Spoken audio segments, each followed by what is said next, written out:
Ladies and gentlemen, welcome back to the channel. It's NMeade here, and welcome back with more world record review, this time for May 2021. During May 2021, we beat April's activity by setting 12 world records overall across 9 unique tracks. May was such an exciting month for 2021 Mario Kart Wii Time Trials. Let's get started. Starting us off in May, we had a big record on GBA Bowser Castle 3 No Shortcut. Luke continued his efforts from April and landed a massive cut for this category on May 3rd. Luke improved his previous world record by 145 milliseconds with a time of 2:16.366. This is the first 2:16.3 performed for the No Shortcut category and completely skips over 0.4 territory. Luke had his eyes on a 2:16.4 for this category back in November of last year, but ultimately fell short in recent months. After a 2-month grind, Luke stayed at a 2:16.514, then returned in April with his 2:16.511 world record, which had the unfortunate double half chain wheelies at the end of lap 3, costing minimum a low 2:16.4. After coming back reclaiming the shortcut world record here in April, Luke was extremely satisfied to skip his goal directly to a 2:16.3 in only 5 days. Lap 1 was very good with strong driving and nice low jumps despite lacking side tricks, with left or right side tricks being preferred on the low jump platform section. A tighter last turn may have been able to turn his lap 1 into a 45.4, Luke comments, but with perfect chain wheelies lap 1, this still made for a strong opener to the run. Despite lap 2 being the fastest split, Luke comments on 2 notable flaws. The smaller one being the dirt hit on the turn after the low jumps due to hopping too early. The largest flaw would come down to the 5th low jump before this turn. The low jump was good visually, but Luke got a small bounce and led to having no wheelie for a period of time, losing a chunk of time. Luke comments this could have possibly been avoided if he had a side trick here, which would have been able to make this lap into a mid 45.3 lap 2. Apart from the several second stretch on lap 2, everything else was very nice for Luke and maintains a perfect chain wheelie heading into lap 3. Lap 3 had a strong start to the low jump section, but had bad 3rd and 5th low jumps, which together lost a lot of time. And estimates had these turn out to be good low jumps, he could have saved 100 milliseconds this lap. Luke would also have another dirt hit on the following turn like lap 2 and some speed loss out of the last turn. Aside from this, lap 3 has strong driving for Luke's standards. 2 perfect chain wheelies at the end secures Luke's massive time cut here, and Luke sets his first 6 for 6 perfect chain wheelie run on GBA Bowser Castle 3 No Shortcut. For Luke, his run overall is ridiculous for how this track can be, when getting above average low jumps every lap, and 6 for 6 perfect chain wheelies will certainly be a tall order to challenge. I couldn't agree more with Luke here. This run solidifies a new standard required for improvements on this category at this point. From how technically demanding the low jumps are for runs here, with 15 low jumps in total, to getting all perfect chain wheelies that are specifically at the end of each lap 2, in contrast to say the beginning of each lap, where you could reset earlier lap 3 if you failed them, and maintaining such a high level of precise driving, I feel this may stand for a long time. Luke says he will certainly put this to rest now, as he is more than happy with this run, which he certainly should be with this massive of a record set. If we were to entertain the 2:15 territory being hit here down the line, Luke says splits for a 2:15 are absolutely possible. Commenting he has failed many 45.3 lap 1s and 45.2s on lap 2 in his previous grinds here so far. Luke's best pace has been a 45.537, 45.392, which actually missed the first low jump, which is crazy to get in a run like that outright missing one of these low jumps. Luke's 2:16.366 in April was actually only 14 milliseconds off the best known pace as well, but Luke shares he felt a pace that could have crushed the best known pace, with a 45.451 on lap 1, followed by 5 very good low jumps on lap 2 that ended up collapsing due to nerves and 2 half chain wheelies at the end, getting a 45.483 lap 2, and was still only 5 milliseconds behind that previous pace. All in all, what an incredibly impressive feat to reach here on GBA Bowser Castle 3 No Shortcut, and truly elevating the minimum standard required for any further improvements here in the future. Big congrats to surpassing your goal here, Luke. Next up, we have more activity by Logan on the Toad's Factory Shortcut category. Logan improved his own world record here in April and cuts another 119 milliseconds with his newest record set on May 3rd, with a time of 1:44.465. Logan did not have much to comment on for this run, noting nothing was really spectacular about this run and his previous record in April, referring to these as pretty average improvements. Just as we had discussed in April's review, the current state of Toad's Factory Shortcut comes down to getting to the lap 2 crate in time to pull off the last crate clip. Upon landing, the rest of the time trial is shroomless. Logan got a much better low jump at the end of his lap 2 and his newest record versus his previous record, being nearly even into the low jump and coming out almost 80 milliseconds ahead. These details are more important than ever, as the only room for optimization in the current state of this category is perfecting from the landing of the lap 2 crate clip to the end shroomless. Logan would successfully maintain this gap into lap 3 and gain a tiny bit more time during the rest of the lap to net his 119 millisecond improvement. As it has been a while since this was last explained, if this is your first time watching this category of Toad's Factory, you are unable to do the crate clip every lap currently. The crates in the crate section are moving targets and are not at the same place every lap as a result. You use one mushroom before the crate section lap 1 to get to the crate in time for the lap 1 clip, leaving you with just one mushroom left to do it on another lap. If there comes a time in the future where a clip off a crate on all 3 laps, or another object, even a whole new strategy altogether that is yet to be discovered, will be the next catalyst for bigger time cuts in this category of Toad's Factory once more. With all that said, congrats to you, Logan, for continuing to push the standards of your own world records, and best of luck on future attempts here. Changing gears to no glitch activity, we head to GCN Peach Beach with 2 huge records set. On May 8th, Kasey would set his first world record in Mario Kart Wii on GCN Peach Beach no glitch. Kasey beats Cole's previous world record by 9 milliseconds with a time of 1:12.761. 10 days later, Kasey would set his second world record by a larger cut of 28 milliseconds with a time of 1:12.733 on May 18th. Kasey has been a highly talented, evolving time trialer for quite some time now and has become one of Mario Kart Wii's elite time trialers. Kasey has set massive times on other tracks, most notably second worldwide on both the Luigi Circuit and Mario Circuit no glitch, as well as third worldwide on SNES Mario Circuit 3, 5th worldwide on DS Peach Gardens, and 7th worldwide on DS Yoshi Falls. I've been rooting for Kasey for a long time to finally pull through setting a world record of his own, just as many of us have been for so long. Kasey says he's more than relieved than anything to finally have a world record after having world record potential on many other tracks. Kasey always ended up hitting a mental barrier when he got really close to world records, so he is very happy to pull through on GCN Peach Beach. Kasey could have gotten this record back in November 2020, but for some reason he didn't think he could improve his 1:12.832 PB after he set it. He returned to Mario Circuit afterward to try and get the world record there, after missing out on beating Guy's world record there by only 9 milliseconds in mid-2020.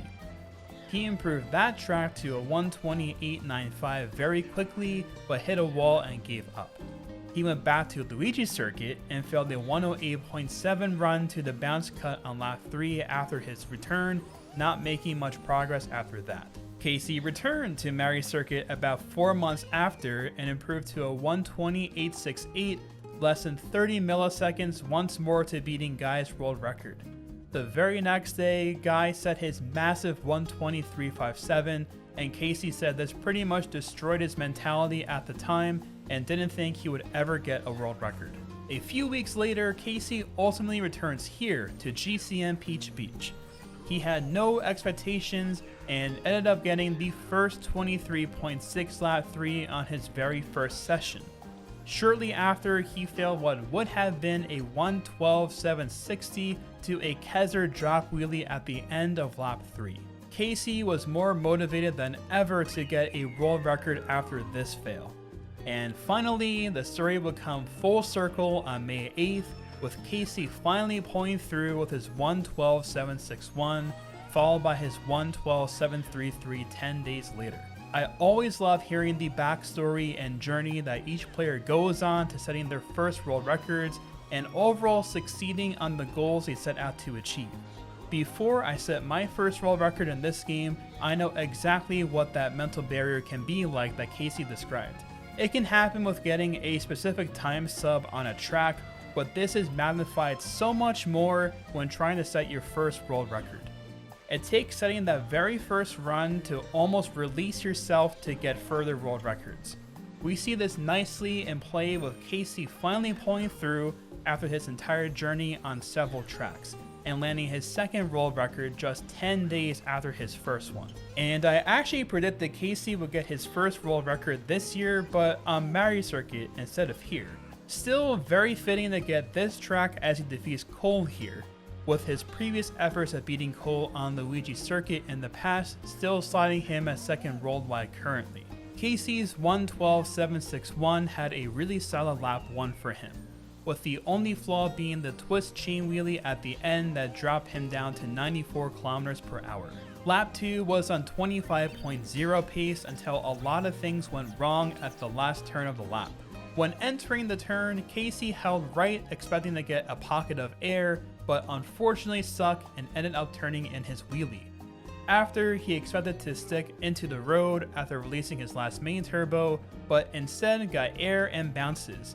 These factors combined cost around 50 milliseconds, and the half chain wheelie at the end cost 22 milliseconds. Lap 3 was decent for Kasey's standards. He tried to save time at the start of the lap by riding the curb, but barely missed it and lost some time. Other than that, both of the mushrooms were good, and the end result was his first world record run.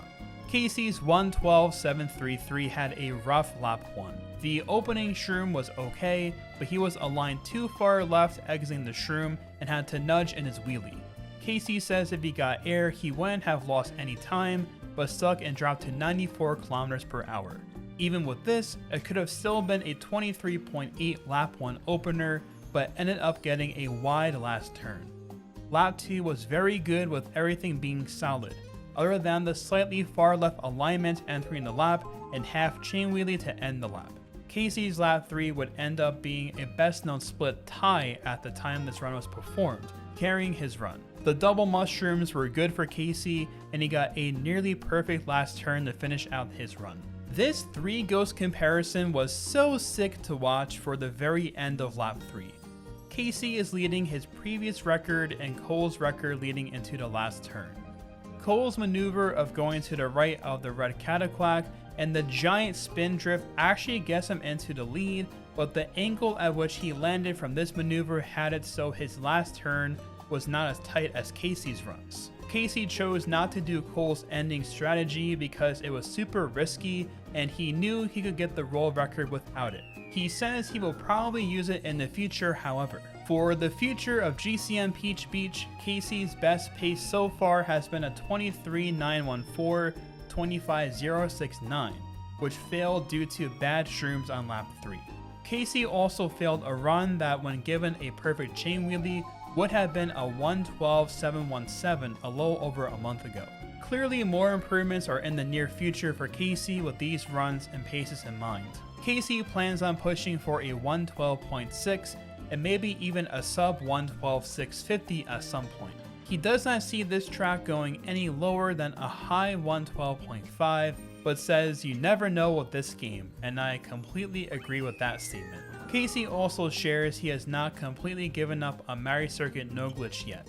He recently got a 124.51 with 2 for 3 King Alex ramps, getting back within less than 100 milliseconds of the world record there, and thinks he can get a 119 there. What an interesting and inspiring journey of Kasey with his time trial efforts and finally coming out on top after seeing everything. I am a firm believer that eventually mentality takes precedent as the difference maker of specifically jumping from top worldwide times to the world record times for time trials, as well as speedrunning for any other game. The mentality gets a huge boost and evolves even further once you achieve your first world record from my own experience, and it only further propels yourself into the future goals you want to achieve. I'm incredibly happy for you, Kasey, with finally getting through the mental barriers and capitalizing with already 2 world records in the span of 10 days. There is much more on the horizon for you with your skill set, so a massive congrats to you and best of luck on your future efforts on GCN Peach Beach and on other tracks as well. Activity on Rainbow Road No Glitch was next on board for activity during May.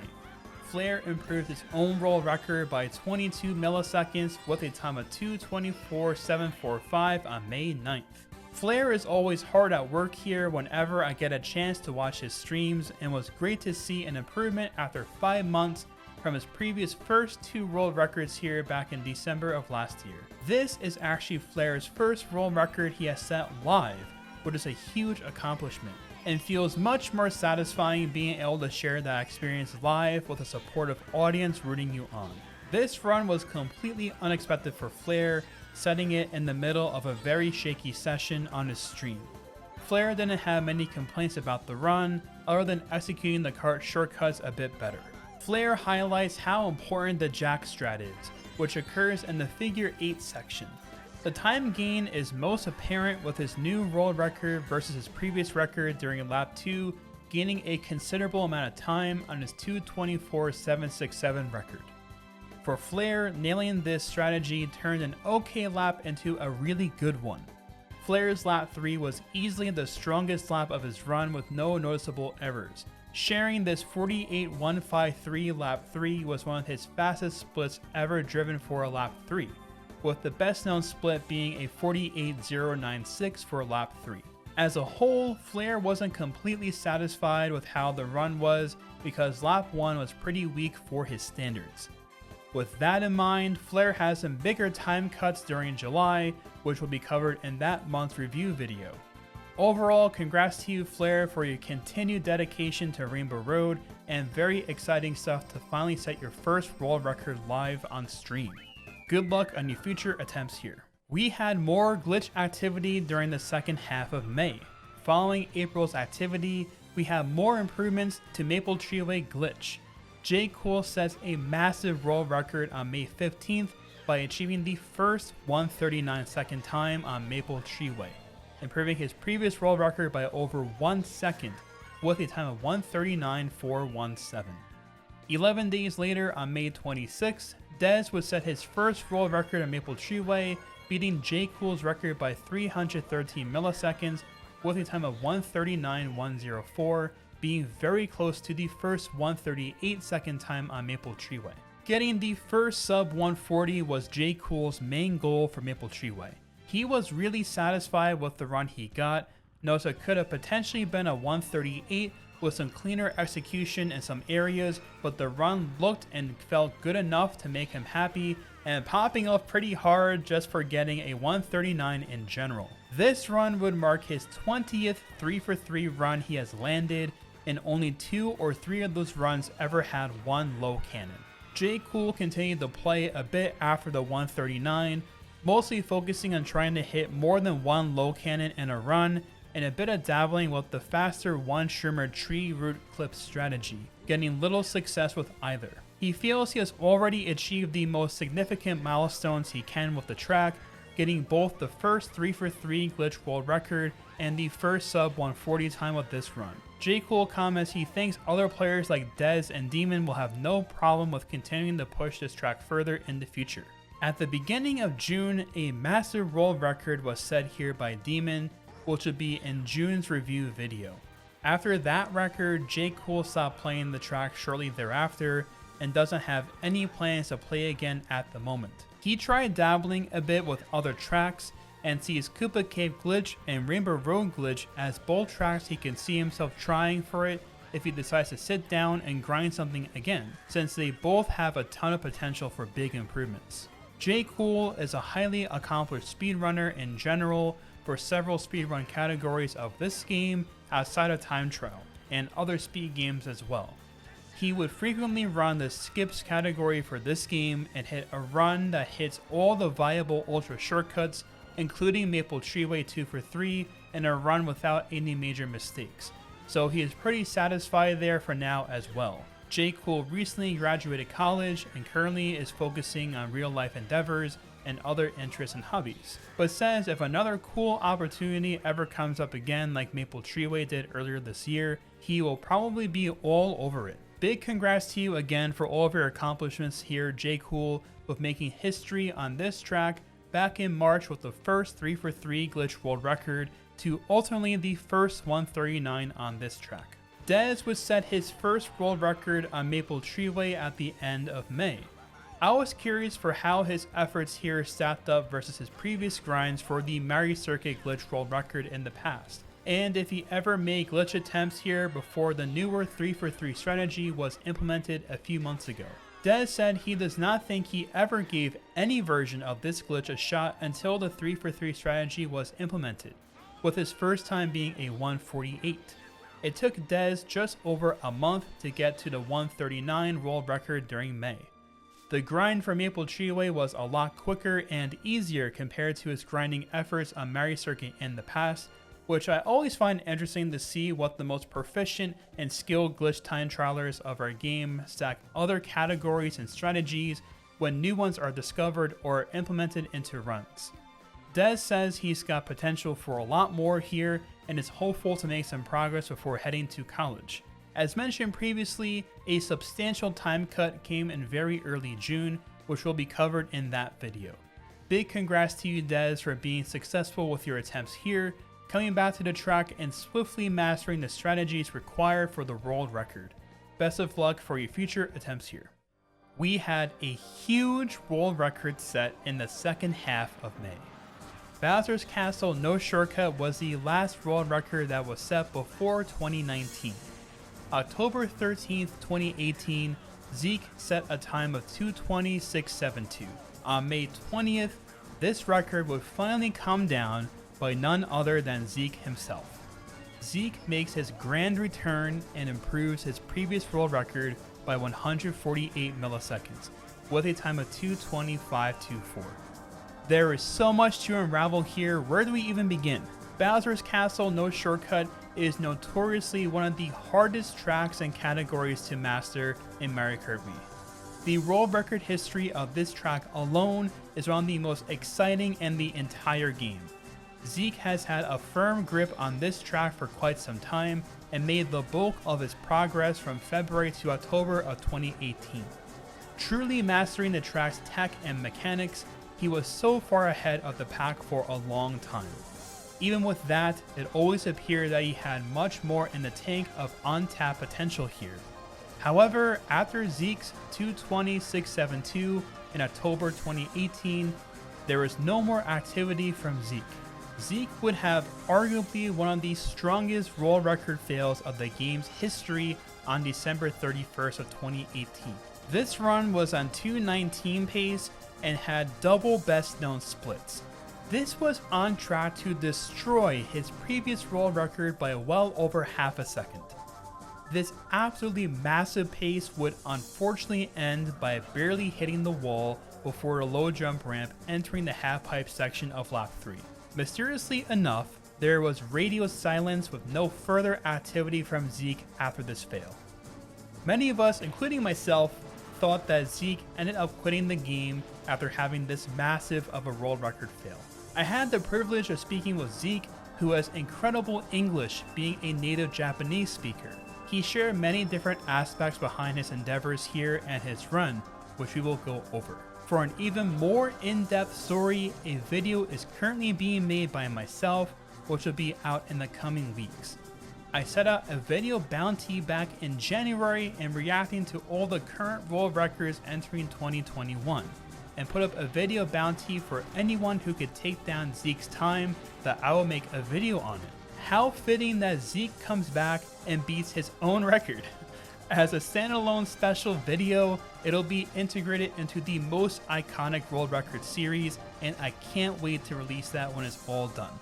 Before we start, Zeke used to go by BPDK or simply DK in years past, but shares that he has now renamed himself to Zeke.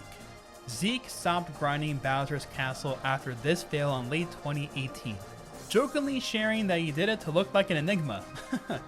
One of the reasons he stopped playing time trials altogether back in 2019 is that grinding Bowser's Castle no shortcut for a couple of years made him realize that this track is just human RNG castle where the driving doesn't matter, and that is basically not worth grinding and pushing a luck-based track to the limit that has a bunch of random elements, which Zeke highlights examples like the very first ramp, the sticks on the stairs, the second ramp trick, the surreal ramp, the ending fire geysers, and so on.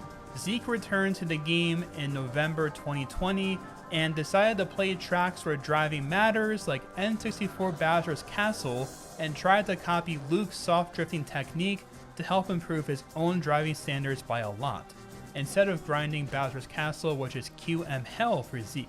I was so curious for the catalyst that brought Zeke specifically back to this track to try and improve his time.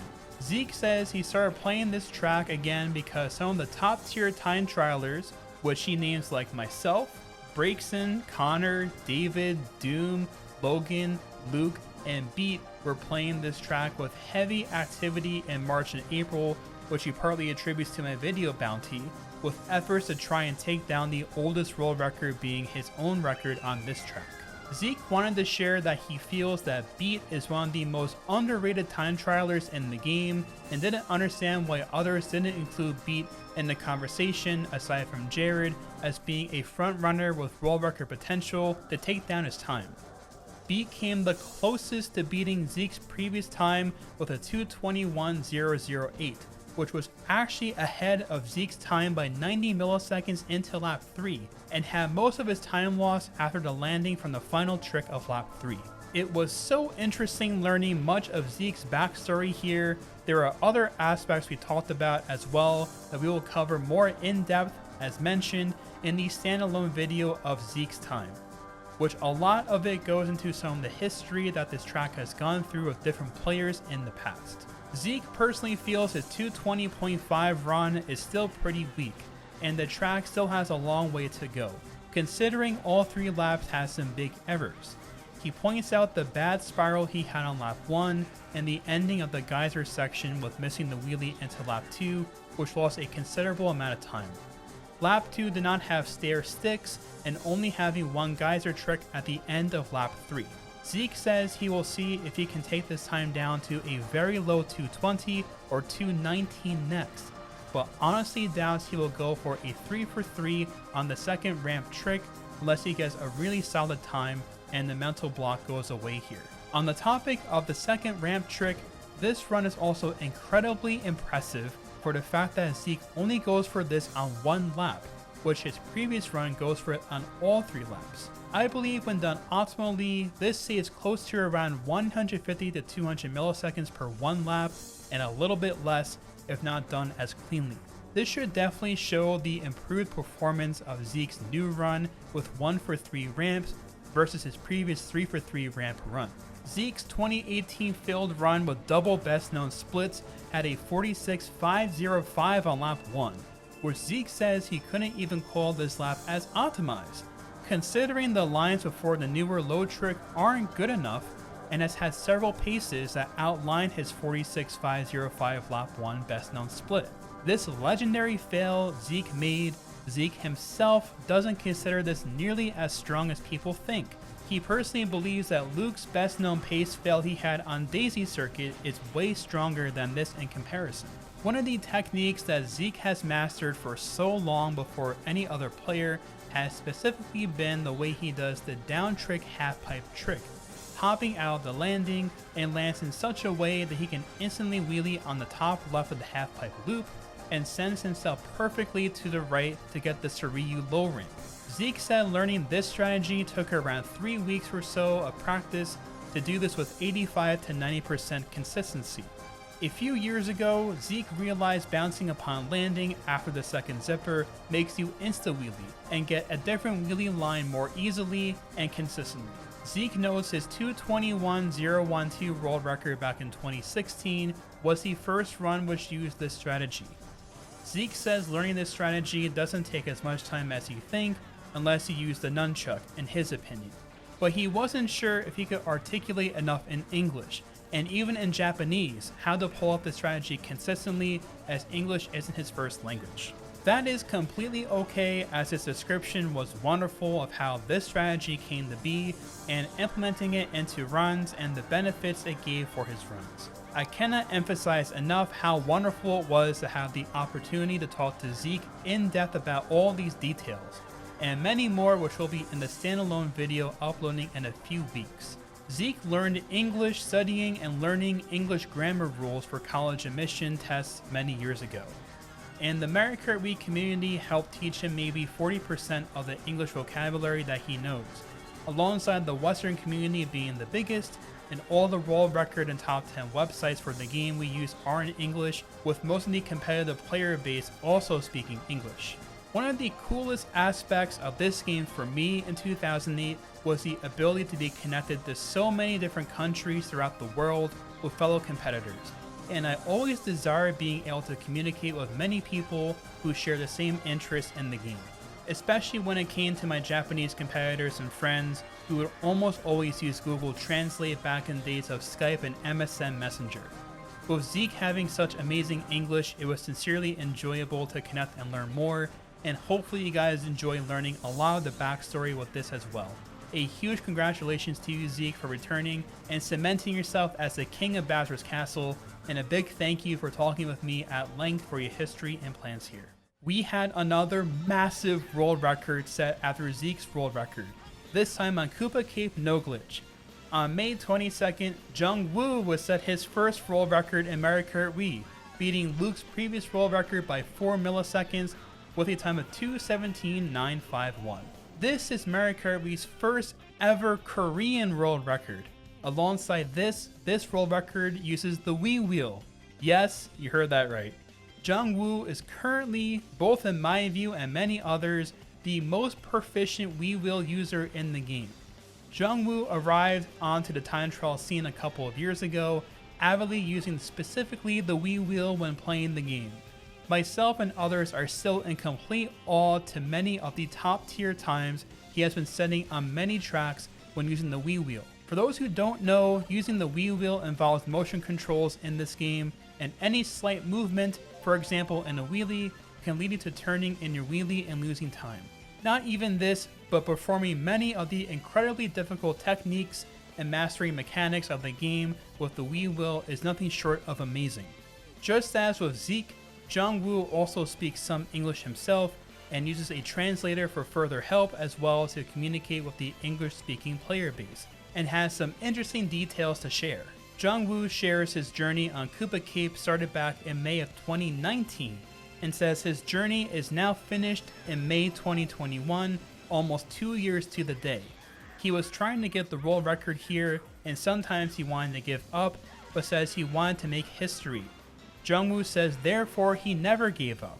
He eventually gets his first world record in the game with the Wii Wheel, and after setting this run, he couldn't believe it because his dream became true in this moment. I had to ask Jongwoo why he decided to use the Wii Wheel and decides to continue using the Wii Wheel to play, from how much of a disadvantage it can put you in with racing. Jongwoo says he uses the Wii Wheel because the Wii Wheel is nostalgic for him, which was cool to learn. The Wii Wheel is technically the best controller to use for Mario Kart Wii for the full directional input of the controller, and is most often used for optimizing the Mushroom Gorge glitch category with riding around back and forth on the rock on that track. Apart from that, it is incredibly demanding for humans to use for normal no glitch driving, that outside of conditions like using that input in tool assisted speedruns, The controller isn't too practical to try and push to the top tier level of time trials humanly. Very few players have managed to do this. The last no glitch Wii Wheel world record was, funnily enough, on Koopa Cape as well.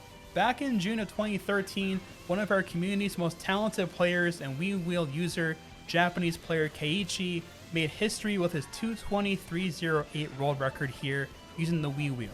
Jongwoo also acknowledges Kasey as a very good Wii Wheeler user, and it feels only fitting that the next Wii Wheel no glitch world record will come on the very same track almost 8 years later. Aside from all the tech required on Koopa Cape and the sheer insanity of doing it all with the Wii Wheel, Lap 3 Jongwoo pulled off a strategy that is mostly seen in tool-assisted speedruns.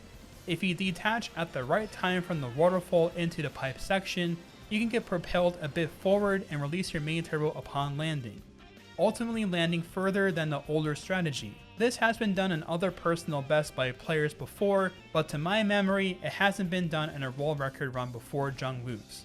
For the comparison here, it looks like it had to have saved a total of 125 to 200 milliseconds from the distance he was behind Luke to actually being ahead of Luke after this maneuver. And as we know now, of course, doing all this with the Wii Wheel is mind-boggling to wrap our minds around. Jongwoo recently started playing this track again as well, and had a strong pace that could have beaten his world record into lap 3, bagging another near 2:17 time under his belt. Jongwoo says he will go for more on this track, and his next track may be Maple Treeway no glitch. This world record definitely qualifies to be covered in the most iconic world record series in the future. I still can't believe this standard of a run was achieved with the Wii Wheel. Jongwoo currently holds all 3 of the best known splits on this track as well, with a total time of 2:17.247. A huge congratulations to you, Jongwoo, for making history here, setting Korea's first Mario Kart Wii world record, the first Wii Wheel no glitch world record in almost 8 years, and ultimately your first world record in the game. A big thank you to you as well, Jongwoo, for the privilege of talking with you with your English and assistance of a translator for your backstory and plans here, and best of luck for your future improvements on this track and others. We had more no glitch world record activity rolling in at the end of May, heading now to Mushroom Gorge. On May 25th, Connor improved his own world record by 39 milliseconds with a time of 1:47.41. This was such a strong record set by Connor here in May, with the big error of being unable to do the mushroom skip on lap 1. I can't believe how Connor managed to make this level of an improvement, but missing that altogether in one lap from how optimized this is already. With that fact in mind, Connor acknowledges this run as being super well driven with the missed mushroom skip on lap 1, followed by a little bit of time loss on the mushroom skip itself lap 3. I figure missing the lap 1 mushroom skip had to have cost Connor reaching that 140.6 milestone, which Connor confirms this to be right, and estimates this loss around 100 milliseconds. There's so few spots now to try and squeeze out any further time save at this point with Mushroom Gorge no glitch unless new strategies are discovered and implemented. Connor's improvements extends his impressive lead already from the rest of the pack with how strong this run is and how optimized the track is. For now, Connor's efforts were directed towards grinding Toad's Factory no shortcut, which at a point, the spread of 3rd to 7th worldwide on that track was only 17 milliseconds. Connor had a goal of getting 3rd worldwide there, which he did end up doing in the end, and says he will see what he wants to do from here on out. Personally speaking, I think it'd be fun to see Connor finally make a return to DK Snowboard Cross and compete with Blake again. We'll see if that ends up happening down the line.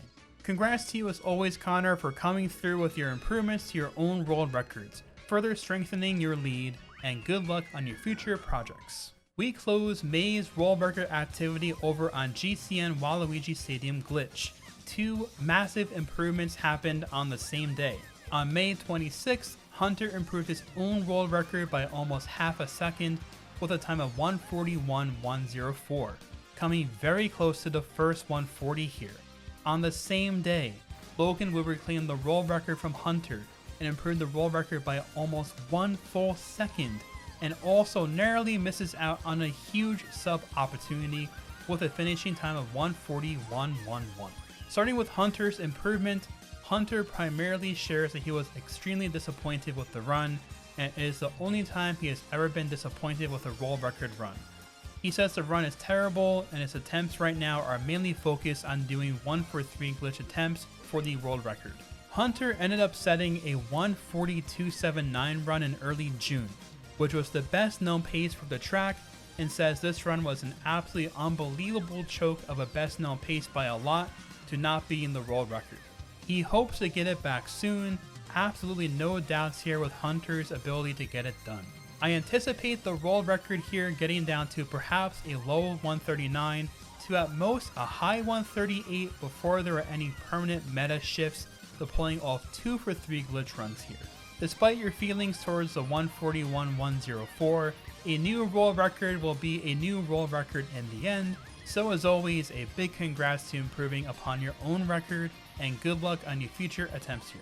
For Logan's record, Logan reclaims the world record on this track after being beaten by Hunter exactly 2 months ago prior on March 26th. Logan's run was pretty good for his standards, as it was the first glitch he made with a faster setup and drove lap 2 good, but knows lap 3 was shaky. Logan says he will personally gun for a mid to low 139, but overall he wants Hunter to crack open a 2 for 3 glitch run being done here.